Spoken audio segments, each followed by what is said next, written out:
curse word for the day. Jeez. Oh! Hey! I didn't expect you to be back so soon. Nor ever. But hey, welcome back! As you can see, I was trying to play some Blood, and, boy, howdy, I am not good at this game. Seriously, I'd be surprised if I can even master Blood anytime soon. Considering you're here, you want me to talk about another game again, right? Well, I could talk about Blood, but I feel like I should go over the 2 other build games first. Not to mention the first 2 Duke games before 3D. I could jump into Doom 2 right now, but I feel like it's a bit too early for that. So, what can I talk about? I mean, I have a ton of games on Steam, not to mention what I have on consoles, so let me just take a quick look. Alright.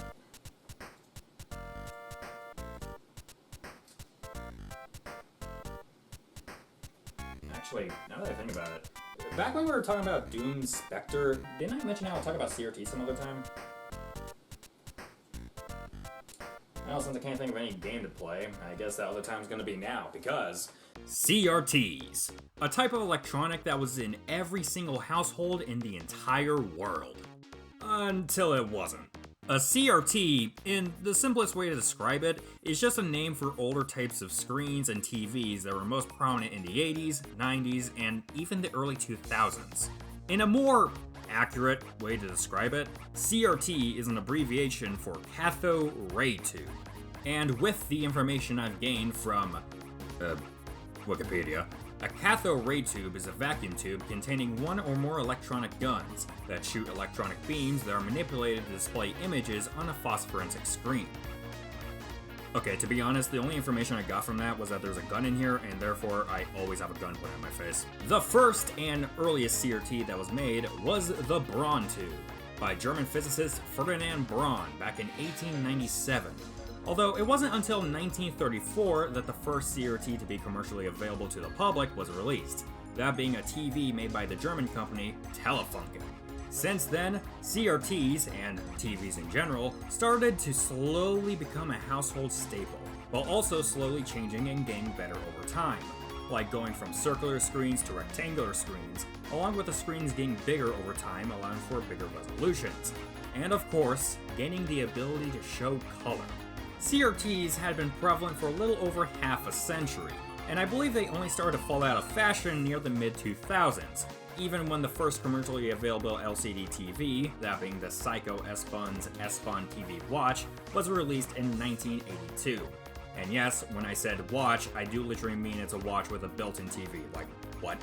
Well, I guess that does make sense. LCD screens were smaller, slimmer, probably cheaper to make, and were easier to move around, and were probably basically perfected around that time. Unlike C.R.Ts, which were bigger, heavier, cost more to make, and took up a lot more space, and were just starting to get outdated. So when the mid-2000s arrived, it just made sense to abandon these big old boxes. However, C.R.Ts have been gaining a lot of interest nowadays, not just from retro gaming enthusiasts, but even from modern gamers as well. But why? Why would someone use one of these old pieces of junk nowadays, let alone even go out and find one? I mean, it's not like there's any benefit to using one of these over a standard LCD nowadays, right? Well, my friend, all these questions and more will be answered. But first, let's go over some basic information, and maybe even go over the ones that I own. Back in the olden days of gaming, standard definition CRT TVs in North America mainly used one of these 2 resolutions, 240p or 480i. The P in 240p stands for progressive, and the I in 480i stands for interlaced. Progressive resolutions will simply display a full frame at once, but with interlaced resolutions, it will split even and odd frames into 2 groups of alternating rows of horizontal lines. Sounds awful. Why would anyone use interlaced over progressive? Well, it's usually used to show more detail, as it was first used for broadcasting back in the day, for bandwidth reasons. It shows more detail by giving the illusion of a higher refresh rate. A refresh rate is simply how many times per second a display can draw a new image. So, for instance, if you see a monitor that says 75Hz, short for Hertz, then that means that monitor can show up to 75 frames per second. Higher refresh rates allow for smoother motion. And since interlaced resolutions essentially show 2 frames at once by cutting up the 2 frames into even and odd strips, it gives the appearance of a higher refresh rate, and therefore gives the illusion of smoother motion. think I got that right. While discussing refresh rates, let's also talk about NTSC and PAL. NTSC and PAL aren't a C.R.T. thing per se, but it's more or less just like a regional standard. But let's be honest, when the hell am I ever going to talk about NTSC and PAL after this?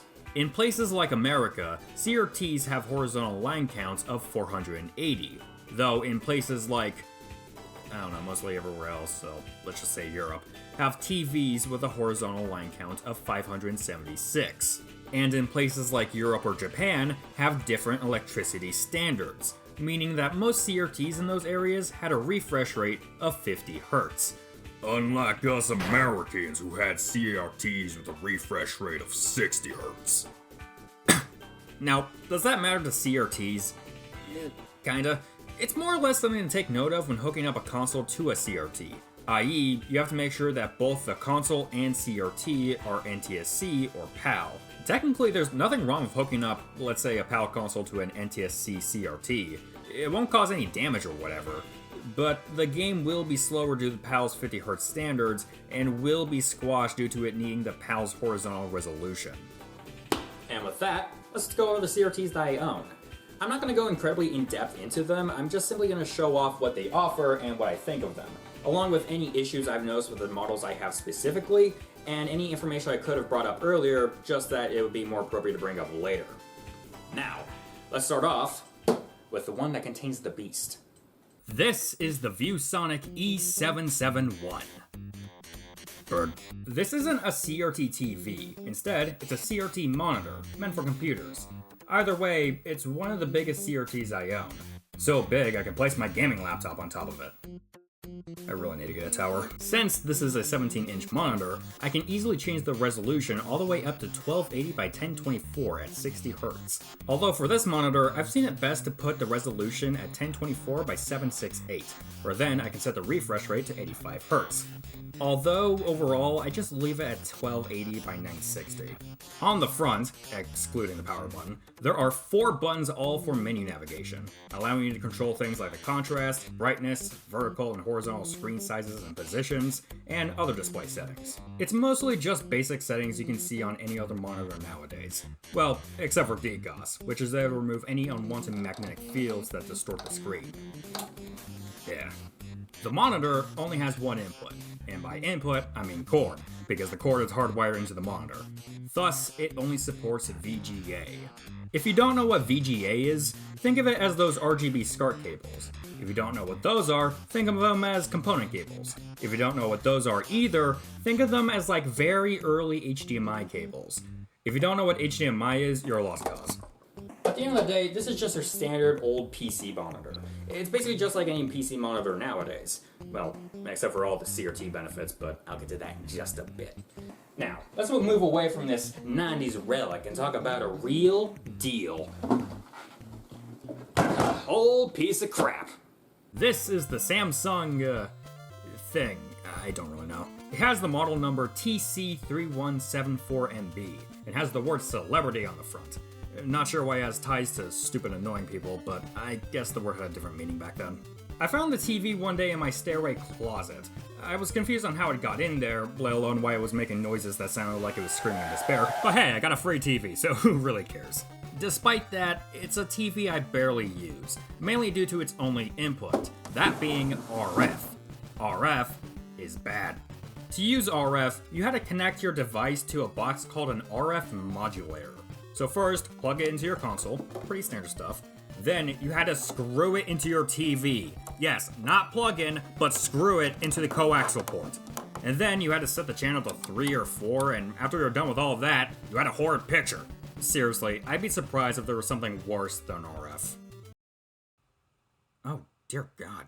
These screws are connection points for things like TV antennas, I think.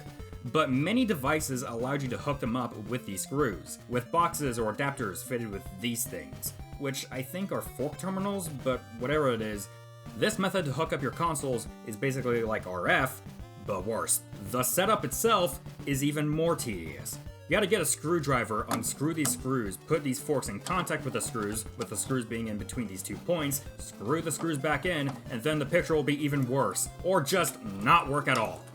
Unless if some TVs back then only had this to work with, or you're playing something like a Magnum Box Odyssey or a Pong console for some reason, I don't know why anyone, even back then, would even consider using this method. Yeah, whatever, let's just quickly mention the front. It has two big clippy dials to change the VHF and UHF, very high frequency and ultra high frequency respectively. It's what allows you to change channels, with VHF allowing you to access stations close by, and UHF allowing you to, I believe, access stations across the country. Nowadays, if you have a C.R.T with these, you're likely just going to leave the VHF at channel 3 or 4 and not use the UHF at all. Then there's this button here that allows you to, I believe, turn on and off the color. Why? No clue. Then there's a knob not only for just turning up and down the volume, but also turning on the TV in general. And lastly, there are 4 dials down here for turning up and down the contrast, brightness, color, and tint. At the end of the day, this is just an old TV with old, outdated inputs. Nothing more, nothing less. Okay. Now then. Ow.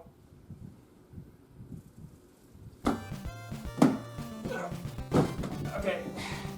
I have 2 more C.R.Ts to show off, with this one being the one I've used the most for my retro gaming endeavors. And that is evidence of me being in the 1%. This is the Emerson SB314, and as you can see, its theme is based on everybody's favorite Nickelodeon character, Parker Dinkelman. The Emerson has support for RCA connections on the front and back, or should I just say RC, as it only has one audio port, meaning that it only has mono audio, no stereo, as if it wasn't already evident with a single speaker built in. Just like the E771, it has buttons on the front for menu navigation and volume control, but it's better to use a remote to access the menu, like the one that came with the TV, which, by the way, you need this remote. The only way to use AV is to press this AV button on the remote itself, and for some benign reason, they didn't add a way to access the AV mode with a button on the TV or somewhere within the TV menu, meaning the only way to access it is with that remote. So if you're like me, who didn't have the remote originally, or you had the remote but just lost it, and you wanted to play your, I don't know, PS2, then you're crap out of luck. You better go rummaging around to find it, or just go get a replacement. Oh, and lastly, there's a headphone jack for headphone activities. All in all, it's a pretty decent TV, although for me, it has one minor problem. I believe the screen's a bit off-center. It's not crazy off-center, I think it's just a little bit off to the right, and many consoles have different resolutions, so the way it looks can vary, even to some instances where it looks perfectly fine, but either way, that little bit of off-centerness is just enough to give me an aneurysm. From doing a little bit of research, I was able to find that someone was able to access some kind of service menu for this exact TV, where they were able to adjust the picture from there. But that would require some code that not even the guy who somehow accessed it knew. Or I'd need to get my hands on a universal remote. Otherwise, it's stuck like this for a while. Last but not least is the Advent Q1435A. This is the latest C.R.T I've obtained, and it's essentially a better version of Milk franchise over there. Why is it better? Well, not only does it have a red composite input, allowing for stereo sound, as evident with the second speaker, but on the back, it also has a second set of composite inputs, as well as S-video and component inputs. I don't have either of those. I only have 2 problems with this TV, with the first being that it's a flat screen. Now, how is that a problem? Well, the screen of a typical C.R.T kind of curves outwards, due to it being built kind of like a light bulb, so it can focus light from the aforementioned electronic gun. Due to C.R.Ts originally being built with that curve in mind, the picture on a flat screen C.R.T will look distorted and stretch out near the edges of the screen, which is especially noticeable when anything on screen is moving. So essentially all the time. The second problem, being personal for my C.R.T specifically, is that the screen's off-center. Again. But unlike the Emerson, I don't think a supposed service menu is going to fix this entirely. Not only is it off-center a little bit to the right and a bit upwards, but from what I can tell, it's also slightly rotated? Is that the word to use? The only way I can think of fixing the rotation is just opening up the C.R.T and adjusting the electronic gun. And I don't want to do that, because I've been kind of getting this trend that's like all the rage for like, I don't know, like a million years. It's called living. So again, it's another issue I'll just have to live with for the time being. And other than that, I don't really have much else to say. The buttons on the front are your typical volume, channel control, and menu navigational stuff. Although, there is the addition of an AV button, which can be used to cycle through the coaxial, S-video, component, and the 2 composite inputs, which is very nice. Okay, all the C.R.Ts I've shown you are cool and all, but you must be wondering, where the heck can you even find one? At like a landfill or something? Well, let's go over all the options then. The first option is just go to like a, I don't know, garage sale or something, but considering what year we're in, you probably have like a better chance of finding, I don't know, like a murder weapon from a cold case at a garage sale than a C.R.T. The next option you can consider is checking resale stores. I would also mention Goodwill, but I doubt there are many Goodwills out there that still sell C.R.Ts. Plus, even with resale stores, you can still have a hard time finding one that does sell C.R.Ts, as most will just sell clothes and furniture. Though, if you do look hard enough, you can find some stores that do sell some. The last option that I can think of is the simplest option of them all, and that is to simply just check the magical land known as the World Wide Web. And by magical land, I mean hell. To me, the internet should be the last place to check for where to buy a C.R.T. when all other options fail. Sure, it's the most convenient and is a surefire way to find one, but there can still be plenty of problems. Whether it be FB Marketplace, Craigslist, or God forbid eBay, the listings are likely to be pickup only. Or the listings were made by a person who doesn't know how to pack something properly, and therefore you wait, possibly weeks, for the C.R.T. to show up and for it to be broken. And for eBay specifically, for my experience at least, you find listings that are either cheap due to them being broken and or being sold for parts, or unreasonably expensive for an old TV that barely anyone uses anymore due to the seller slapping retro or gaming onto their listings. Plus, C.R.Ts can vary in many different ways, like with different video inputs and different video qualities. So trying to find the one that you like online can be very difficult, especially if you're basically just window shopping. But let's say you just want a C.R.T. that has the best video quality and you have all the money to waste to afford one. Well, my friend, allow me to introduce to you the PVM and BVMs. Professional video monitors and broadcast video monitors, respectively, are C.R.Ts that were made for professional work, like security, heart rate monitors, in the cases of BVMs, broadcasting. These were never sold to the public, meaning that these things are rare to come by, let alone pricey. But man, if you are serious about retro gaming, it is easily the best C.R.T. you can get your hands on. Yeah, I don't own a PVM, let alone a BVM, but I do own one of these. This is me buying the wrong frickin' thing. This is a Sony LMD, specifically the LMD 9020. An LMD is essentially just like any other Sony PVM, but instead of it being a C.R.T, it's an LCD. So it's a PVM that nobody wants. Despite that, I can still use this as a substitute to show off what a PVM can offer. On the front, not only can you see buttons, but also knobs that can turn up and down the aperture, brightness, chroma, phase, contrast, and of course, volume. The buttons themselves can be used to change which input is shown. One to turn on external sync, I'll get back to this in just a bit. A scan button that can change the size of the video, starting from normal to underscan, then zero scan. A aspect button that'll squash the 4:3 aspect ratio into a 16:9 ratio, though I think it's likely just an LMD thing, Let's just ignore it. A button labeled marker that, to me, only God knows what it does.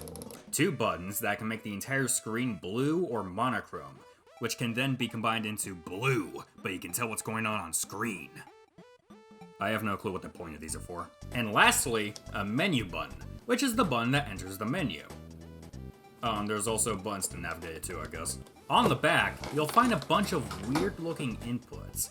These are B and C inputs, meaning that normal cables won't be able to plug in, so you'll have to get cables with B and C connectors at the end. Alternatively, and likely the better option, is to just get yourself some B and C adapters. Just plug and twist in to secure them in place, and they'll function like any normal input. In the Line A sector of the false PVM, it has inputs and outputs for either RCA or S-video, with it requiring the use of an audio jack adapter for, well, audio. Line B is the same, just without the S-video. And finally, the sector that's too entitled to have the name Line C. As the sign states, it allows RGB or component connections, with the addition of an external sync input. If you find a PVM without an external sync input, and instead has two knobs with an H and V above them, then that means the PVM has RGB HV.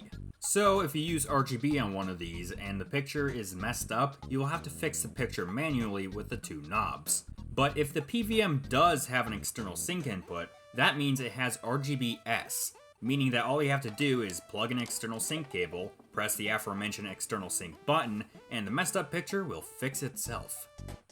As you can tell from lack of example, I don't own RGB cables either. Even though I can't really show any proof, PVMs are generally touted to be one of the best C.R.Ts out there for retro gaming, due to their sharp screens and native RGB, with PVMs being considered as a more premium option. Now, I know what you're thinking. Is it really necessary to use an old, dirty C.R.T. for any of my old gaming endeavors? No, not really. But is there any upside to using a C.R.T. over an LCD? Well, yes. In fact, there are many upsides. Whether it be just factual or just a preference, there are many reasons to use a C.R.T. over an LCD. First of all, let's talk about everybody's favorite thing about C.R.Ts. The scan lines. And no, the scan lines aren't the blank lines here, it's the phosphor lines that make up the video image. So what are the blank lines? Well, they're essentially gaps that size up the video to fit the screen. If they didn't exist, the picture would be completely squashed. Which reminds me, remember the NTSC and PAL line count?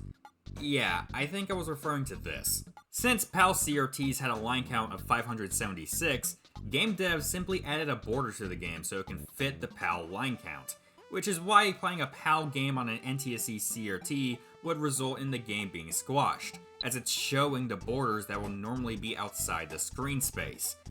I think I'm getting a bit off topic. Scan lines are essentially just lines of video that are spaced out evenly so the video feed can perfectly fit in the C.R.T's resolution, unlike displays nowadays which simply just scale up the image. Now, that sounds perfectly fine and makes way more sense than just having a bunch of gaps all around the place. But there's an issue with that.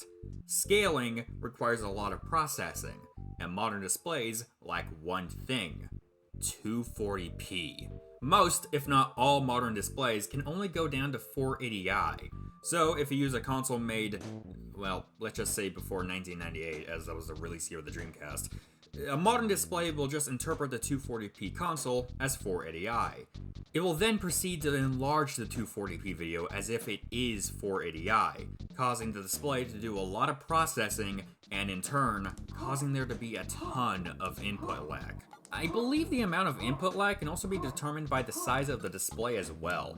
My only evidence for this is with my LMD 9020, as it only supports 480i, but yet from what I can tell, there's barely any input lag, especially if I set it to underscan.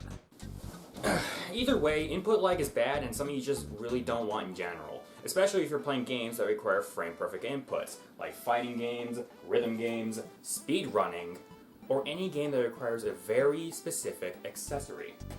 Ah yes, it may not be as prevalent nowadays, but back then, consoles were littered with accessories, and were way more diverse than they are today, with accessories that were required to play certain games, play games with a gimmicky playstyle, or were completely frickin' pointless. And honestly, what's a better accessory to show off from gaming's past than a good old light gun?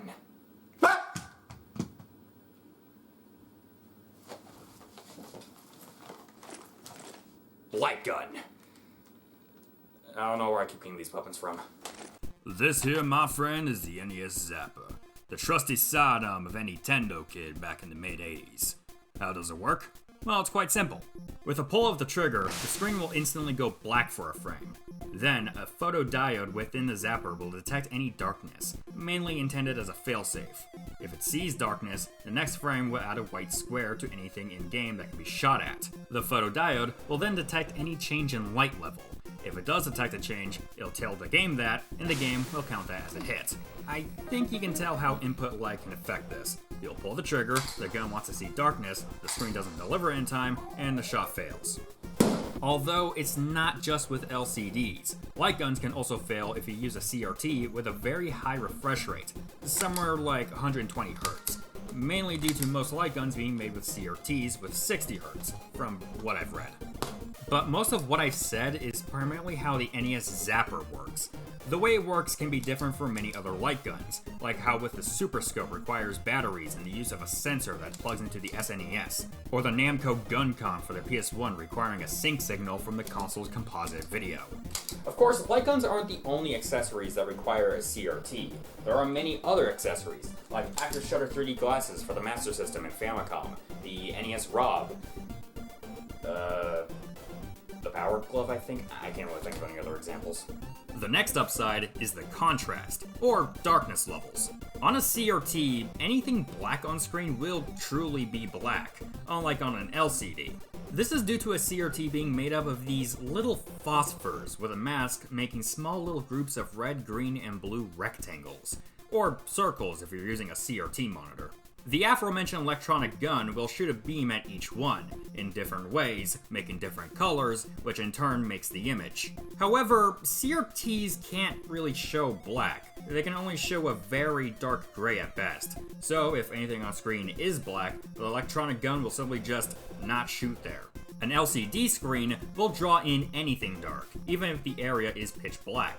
However, LCDs also have backlights, and the backlights will make anything dark on screen a bit washed out. A good example I can bring up is with a place that we've already been to, Doom's E2M6, specifically the big, dark, possibly moist wooden section of the level. If you compare a screenshot or footage of the wooden section with a CRT and an LCD, you'll see a lot more things in the background with an LCD, like the walls, the skulls, enemies, and overall, the pitch darkness looks a whole lot more like a dark gray.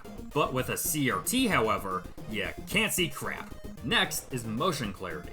Motion clarity is simply motion blur, specifically the lack thereof.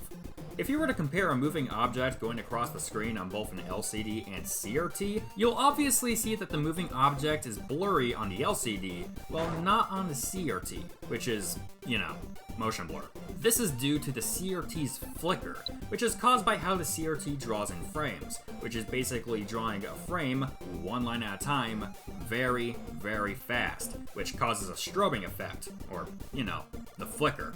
Due to this, and due to the phosphorus slowly fading behind the line being drawn, the frame doesn't stay for long, meaning that in between each frame, there's technically an extra frame of pure darkness, basically refreshing the screen constantly. Though you won't be able to notice it because, well, it's fast. With an LCD, it simply just draws in a full frame at once, and immediately snaps to the next frame when called, essentially giving the monitor no time to breathe in between each frame. And sure, you can argue that higher refresh rates can reduce the motion blur, but unlike a CRT, it's still gonna be there. Lastly, from the top of my head, is pixel smoothing and color blending. Well, kinda. If you've seen or played any modern game that uses a pixel art style, you already know how it looks. Clean, straight rows and an assortment of squares, staying in line, making the most beautiful art you've ever seen. Now, let's take this and throw it on a CRT and see how it looks. Well, would you look at that? The colors of the pixels kind of bleed into each other, with blotches of color mixing together making new colors, along with the pixels feeling a bit less sharp and more curvy, less blocky and a bit more natural, which for some makes it more appealing. This happens for two reasons. First is with a shadow mask, which again is what makes the small little groups of red, green, and blue rectangles or circles or whatever the hell. Due to the phosphors being grouped up and being pretty close to each other, when they get lit up, the glow makes it look like the colors are mixing together. I'm not sure if this is 100% true, but something to still take note of is that blending can vary depending on the CRT. not just with varying brands, but also with different models and resolutions. I think it might also depend on the dot pitch, which is the distance between subpixels, i.e. the dots, but I couldn't really find any conclusive evidence, so don't quote me on that one. The other reason is with the video cables you use. I don't really need to explain this. Literally, by just using a lesser quality cable, usually composite, will lead to a worse video feed, which means even more blurriness. And that of course means more pixel blending. Now, the reason I said kinda earlier is because this is more like a preference kind of thing. Some people are perfectly fine without it, preferring a sharper screen over a blurry one, while some prefer a C.R.T's blending due to it being how most people saw their games back then. So, in a sense, it's more like you're getting an accurate experience. It's to the point that a lot of people believe that older games, specifically with their art style, and I think to the point that pixel art in general, was made with C.R.Ts outfitted with composite video in mind. And just to go on a little side tangent here, no. This is a common mistake, or lie, I've seen float around and usually brought up time and time again. To the point that some would use it to discredit modern games that use a pixel art direction. And simply put, the idea that pixel art was made with crappy cables and C.R.Ts in mind is almost entirely bogus. Now, of course, people would bring up the many C.R.T flaws to prove their point, like the pixel smoothing and color blending, and even bring up how artists would use different techniques to take advantage of them, with the most obvious example of them all being dithering. If you don't know, dithering is a technique of using a gradient of two colors to give the appearance of something slowly getting darker or lighter. Artists will use dithering a lot due to a console's limited color palette, so they can make more colors by using the color blending, or use it for just general shading with the pixel smoothing. Though there are several instances of people using dithering creatively, and one of the most overused examples of this is with the waterfalls in the classic Sonic games. Well, I guess I got an idea for a game I can cover next time. Anyways, if you check the waterfalls out in a modern re-release or through an emulator, you'll see the waterfalls look like this, a bunch of spaced out lines, looking less like a waterfall and more like lasers shooting out of the sky. If you check it out on a C.R.T, however, it looks like a waterfall, with you being able to see the background through it and all. Another wet example is in Super Mario World, with this example being Vanilla Secret 3, the level with a body of water filled with dolphins that you have to platform on to avoid a fish with a really weird, unrealistic fetish. Just like with the waterfalls, this too is see-through, though due to it being in the foreground, it also kind of changes the colors of the sprites a bit by the color blending. Now, the body of water here is done a bit differently from the waterfalls in Sonic the Hedgehog, as on an emulator or just taking a look at the sprite itself, you can see the water is just a checkerboard pattern, with waves up above, with the checkerboard itself consisting of one color and transparency. Another example that people bring up constantly that I'll quickly go over is with character portraits in many RPGs, mainly from the 16-bit era up until around the PS2 era. Taking a look at Cloud's mugshot here from Final Fantasy VII using the Ace sprite, you can clearly see dithering, the pixels, and obvious patches of color, making it feel, ironically, kinda low res. Although in-game, on a C.R.T with composite video, the pixels are smoothed out, the dithering is practically gone, and the patches of colors practically melted together, making his portrait feel less like a 48x48 pixel scan, and more like an actual picture that's just a bit blurry. Okay, well, these are some pretty damn good arguments, but do I have any arguments of my own to go against this belief? Well, yeah, obviously. First, despite the advantages artists took with the C.R.T's flaws, details in the art could get lost due to the C.R.T's blur. Plus, like how I said earlier, the blur can vary between every consumer C.R.T. So, what would be the point of having your art meant to be seen only on a C.R.T. if its appearance can vary on every single one? Plus, even though most people just hooked up their consoles with composite cables, many consoles had support for RGB. The best example is with the Sega Genesis, that, ironically, despite the fact it has the crappiest AV known to mankind, it had the best RGB out of any console right out of the box. Now, you're likely thinking, why bring up RGB? Consumer C.R.Ts didn't have support for it. That's true if you're in America. In places like Japan or Europe, they had consumer C.R.Ts outfitted with RGB, with Europe having C.R.T connections and Japan having JP21 connections. That doesn't even begin to mention the PC market. Even though only a few places in the world had RGB out for consumers, everyone in the world that had a PC in the 90s had monitors with VGA, which is essentially almost the same as RGB. And boy, don't even get me started with arcade games. Besides, even if Europe and Japan didn't have that luxury, do you really think a game company would just use basic consumer brand TVs? No! Unless if you're like in the 70s where every console game was as basic looking as a blank piece of paper, they would at least have a small PC monitor. Hell, maybe even a professional video monitor. Now, I'm not saying that they wouldn't have a C.R.T TV on standby, they absolutely would, but it would likely just be used for testing purposes, not to do all their art on. And if they did, it'd probably be more common to see straight pixels when playing older games through emulators or something. Overall, the idea that pixel art was always meant for or can only truly be appreciated on composite fitted C.R.Ts is just really dumb and annoying. Just an incorrect fact that keeps on being brought up over and over again. Have people taken advantage of its flaws? Yes, absolutely. But there are a plentiful amount of examples where people haven't, or barely did. Not just with PC games or the arcade, or maybe even handheld games, but even sometimes on consoles as well. Like with NES Pinball or the NES version of Tetris, where they barely use any dithering at all. And yes, I know that's a very boring example, but they exist. Look, in my opinion, it's kind of an insult to pixel art and their artists, either it being old art or modern art. And overall, it's just a stupid fact to bring up nowadays, especially since C.R.Ts nowadays are still basically a niche thing.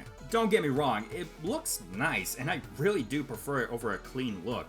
And everything I've said could be wrong. I mean, I'm not a C.R.T wizard. But at the end of the day, you either prefer it or you don't. It's just like with playing games. There's no one way to experience it. I need to get back on topic. All the advantages sound great. I mean, how can you say no to zero input lag, my dude? But there is just one problem that can turn a lot of heads. It's a huge box. I mean, it takes up a lot of space and it's a pain in the butt to move around. So there has to be a better option for our modern day frail consumers, right? Well, considering that retro gaming is such a huge endeavor, yeah, of course there is. So if you want all the benefits of a C.R.T without having to buy a huge behemoth, may I suggest to you an external upscaler is simply a device that can upscale any video feed from any device up to modern resolutions, which of course frees up the TV from any extra processing, and therefore less input lag. Now, I would show you one in action, but unfortunately I don't own any external upscalers. I own 4 C.R.Ts, what did you expect? Seriously, what did you expect? Do you want me to go out and like buy one or something? Because I did. Oh, and I also got this. Even though I have one right now, I'm not going to go fully in depth on upscalers. I'll likely go over it some other time. Besides, I'm not fully knowledgeable on the topic either way. So I'm just going to go over some examples of external upscalers and a bare basic walkthrough of what features come with the one that I currently have. Back in the early days, i.e. the 2010s, the upscaler scene was super small. So if you wanted one, you'll likely gravitate towards what is now the most famous and well-known upscaler of all time, the XRGB Mini Framemeister, an upscaler released in 2011 by the Japanese company Micomsoft. The Framemeister allowed you to upscale composite, S-Video, RGB, both C.R.T and JP21, just make sure not to mix them up, DSUP and HDMI up to 1080p, outputting to either DVI or HDMI. Wait, what? Back then, it was basically the go-to pick, and nowadays it sounds like the easiest pick, right? Well, there's just one problem. They're not being made anymore. I believe the production stopped around 2019, meaning that if you want one, you have to go to eBay and pay a pretty big sum, upwards well above $300 from what I've seen. Luckily, there have been many more faces in the upscaler scene, like the open source scan converter in its Pro variant, or any of the many upscalers made by RetroTink, like the RetroTink 5X Pro. Or you can just get a console modded to have HDMI or use a specific cable, but I'm not gonna bother going over that. The RetroTink 5X Pro itself has many features. Of course, it has the ability to convert 240p 480i to 88p 576i 480p 576p from either composite, S-Video, component, or RGB, all outputted into 1080p with HDMI, which can be used on any or most displays or capture cards. The other features that include are seamless resolution switching, which is useful in cases when a 240p game uses 480i in their menus, which normally would force you to wait for the video feed to come back in, as it normally takes a bit of time for it to switch resolutions. Built-in sampling with automatic phase detection, letting you have a sharp screen without any manual adjustment, along with polyphase scaling technology that makes the pixels shimmer less, with it even allowing you to mimic scan lines and a shadow mask if you're using it on an LCD. Hell, you can even use it as a downscaler if you want if you're playing on stuff like a C.R.T, which for me is actually really good, as the 5X Pro can allow you to resize and adjust the image, which is perfect for my off-center TVs. Too bad I can't rotate the image. But all of this is still pretty great stuff, and you can get it all for the low price of $325. Well, at least you get what you paid for. You're probably thinking, man, those are still pretty expensive. Isn't there like a cheaper option out there? Well, yeah, but just these crappy little AV to HDMI converters. Like, sure, they'll do their job in converting video, but that's it. They'll just do their job, there's no special features, and even then, they do the job crappily. There's one last option you can do, though, and that's simply to just play the older games on newer hardware, or even through an emulator. Yeah, I know, this is a lame option, especially if you already have the game, let alone the console for said game, but I'd lie if I said this wasn't the most convenient option, which in most cases is kind of a stretch, but convenient nonetheless, especially with today's retro gaming market, like, Jesus. You can find older games in compilations, usually containing a selection of games from a series or just from the company themselves, or as a digital release, usually just for a few bucks.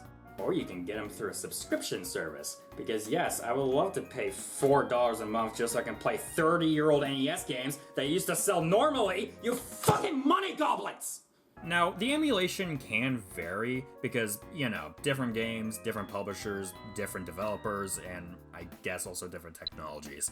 And when it comes to customizing to get a C.R.T. look, you'd be lucky to get a C.R.T. filter.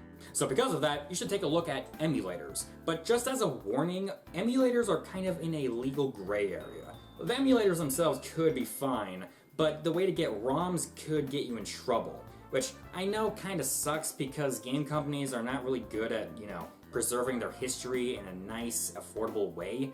But just as a warning, and for legal reasons, I'm not saying that you should use emulators, okay?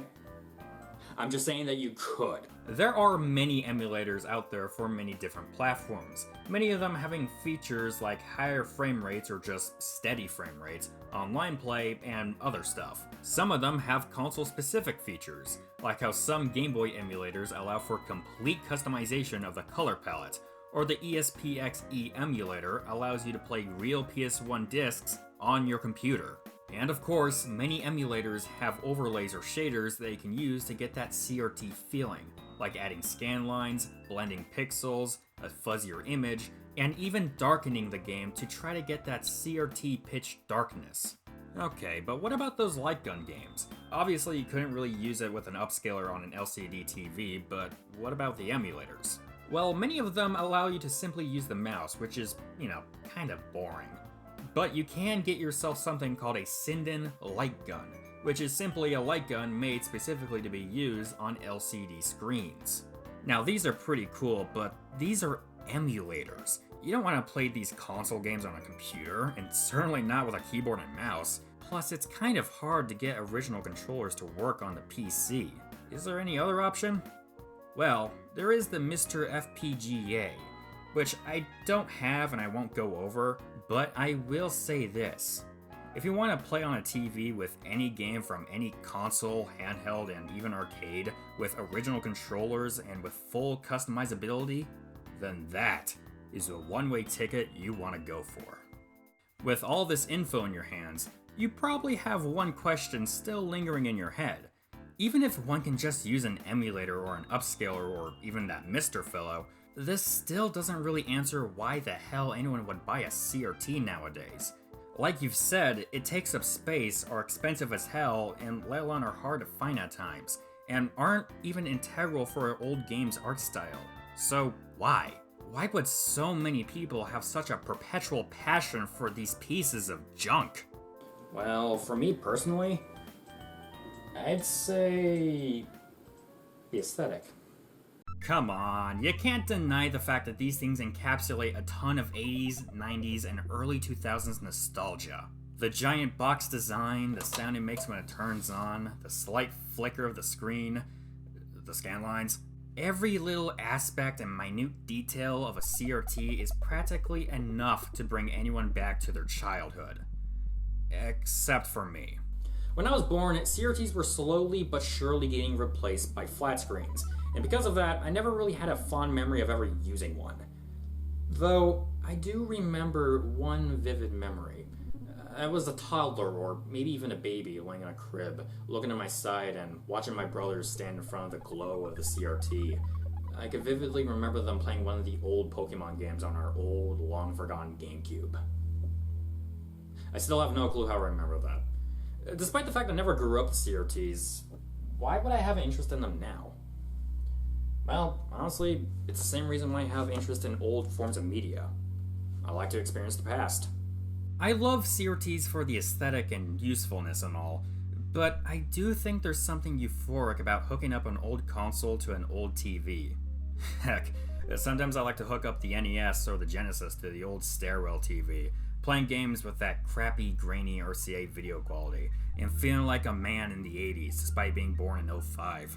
Sure, it's a hassle to get things set up when you can easily just drag a ROM into an executable file or something, but playing an older game on a modern system with pixel-perfect visuals on a flat screen with a modern controller just feels really off to me, even before I started truly getting into older games. But playing an older game on a system that was made for with an era-appropriate TV just makes everything feel more authentic. For many, it can make them feel like a kid again, remembering the old memories of their childhood, bringing them back to a calmer, happier, simpler time. But for me, it's essentially the closest I can get to traveling to the past, experiencing gaming in the way that I couldn't, the way people did it back then. And I think that's something that some companies realize, like with Nintendo, mainly with the controllers they release for Switch Online. Sure, they're pricey, and at times have no good reason to exist, but Nintendo is basically the nostalgia company. And what's a better way to get people to be nostalgic than getting them to feel closer to home? And that's something true with many other forms of physical media, whether it be VHS tapes, discs, cassettes, vinyl records, hell, even books and toys. All, or some of them, are things that have been in someone's childhood. Some of them you can still find. That book you read as a child is still probably being sold at Barnes & Noble. And that toy you had could still likely be in the attic, and if not, you could likely buy a new one online, either it be an old original one or a reissue. Some of them can still be found, but have practically been enhanced by the modern age. With vinyls and cassettes, you can still find people selling records and cassette players, or even new ones with modern features. But for things like VHS, disc, cartridges, containing games, shows, movies, memories, I don't think it's that simple. Sure, you can still hook them up easily to a modern TV, but it still feels off. Remasters and re-releases could include edited or bonus scenes that were never in the original, or would look and play out nothing like how you remembered it. Remakes could basically be a different movie or game entirely, and even if you're watching or playing the originals, it could look dull, colorless, and muddy. It still feels wrong. It still feels like something is just missing. And all of this, I think, is why people still like using C.R.Ts to this very day. Aesthetics, authenticity, overall usefulness, and ironically, that old box can make you feel young again. That or autism. They may be old, outdated, and not being manufactured anymore, but these big old boxes still have a place in many people's hearts and collections.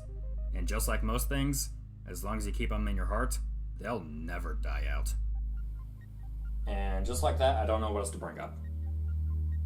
Now that I think about it, this conversation was short. I mean, it was still long, but comparing it to last time, this was more like a small conversation than a full-on lesson.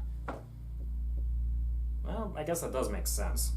Last time, I went through the entirety of a game, including its development history, having opinions on its levels, and even talking about small mechanics. But here I was just kind of talking about anything that came to mind. Well, to the best of my abilities, of course. Honestly, I'm kind of surprised I was able to talk for this long, especially since I kind of just winged it with all this information. Some of the info could be right or wrong, but honestly, I was kind of just learning along with you as I talked. Heck, most of the stuff are things I've just learned recently, like with the flat screen distortions and the whole pixel art debacle. Hell, I actually used to believe pixel art was meant to be on composite C.R.Ts due to me just liking how it looks. And it wasn't until recently when I searched up info and even played through Salmon Max and learned that I was completely wrong. So I guess something to take note on for the next time I ever talk about some topic is that most times I won't be some big mega nerd with infinite knowledge. It'll likely just be me talking and learning about some topic that interests me. So if I do get anything wrong, then it's just another thing for me to learn. I do appreciate that you came back to hear me blabber on about some random topic that nobody else will care about. It's just really nice to talk to somebody, you know? And hey, if you do come back, I do have a game in mind that we could go over. But I think I've been keeping you here way too long. Thanks for coming back, and hopefully I see you again. Stay safe.